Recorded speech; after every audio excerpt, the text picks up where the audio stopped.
Hi hello నమస్తే welcome to auto wall updates. ఇప్పుడే మోహన్ లాల్ గారు నటించిన బరోజ్ మూవీ చూసి రావడం జరిగింది. అసలు ఈ మూవీ ఎలా ఉంది, వీకెండ్కి ట్రై చేయొచ్చా లేదా అని ఇండెప్త్ రివ్యూలో మాట్లాడుకుందాం. సో ఈ మూవీలో మోహన్ లాల్ గారు యాక్ట్ చేయడమే కాదండి, ఆయనే డైరెక్షన్ కూడా చేశారు. అండ్ ఆయనే పర్సనల్గా ఈ మూవీని చాలా బాగా ప్రమోట్ చేస్తున్నారు కూడా. సో అసలు ఈ మూవీ అంత వర్తా కాదా అనేది ఇండెప్త్ రివ్యూలో మాట్లాడుకుందాం. ఈ మూవీ బేసిక్ స్టోరీ వచ్చేసి దిగామా అనే ఒక సంస్థానం ఉంటుంది. ఆ సంస్థానంలో ఒక నిధి ఉంటుంది. దీని చుట్టూ మాయలు మంత్రాలే కాకుండా బరోజ్ అనే ఒక ఆయన సర్వెంట్గా ఉంటాడు.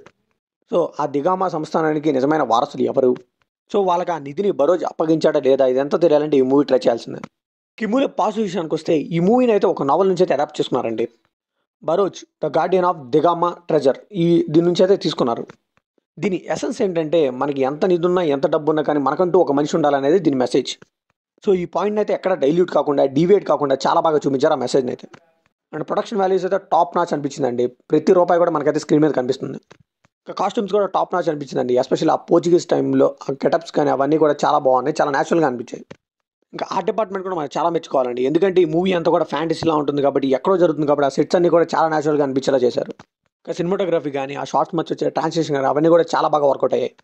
ఇంకా బీజియం కూడా పర్లేదండి, చాలా బాగా ఎలివేట్ చేసిందని చెప్పాలి కొన్ని సీన్స్ని. కిమ్మిలో నెగిటివ్ విషయానికి వస్తే story and screen play.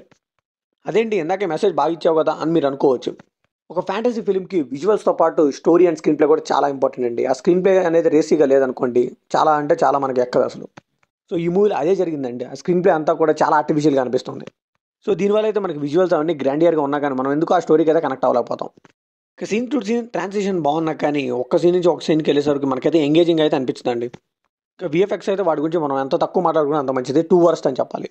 So ఆ విఎఫ్ఎక్స్ వల్ల అయితే మనకైతే ఆ వరల్డ్ కనెక్ట్ అవ్వడానికి కొద్దిగా టైం పడుతుందండి. లిటరల్లీ దానికంటే కూడా వీడియో గేమ్స్లో వచ్చే విఎఫ్ఎక్స్ చాలా బాగున్నాయని చెప్పాలి.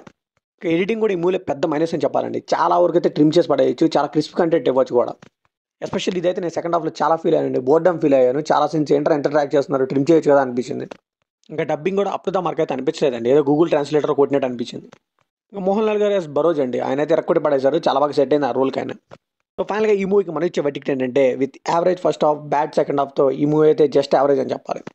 మోస్ట్లీ ఈ మూవీకి అయితే పిల్లలకు నచ్చొచ్చండి, మిగతా వాళ్ళకి అయితే జస్ట్ వన్ టైం వాచబుల్ అంతే. సో ఇది కంప్లీట్లీ నా ఒపీనియన్ మాత్రమే. మరి ఈ మూవీ మీకు అనిపించిందో కంప్లీట్ షేర్ చేసుకోండి, లైక్ చేయండి, షేర్ చేయండి, వెళ్ళే ముందు సబ్స్క్రైబ్ చేసుకోండి.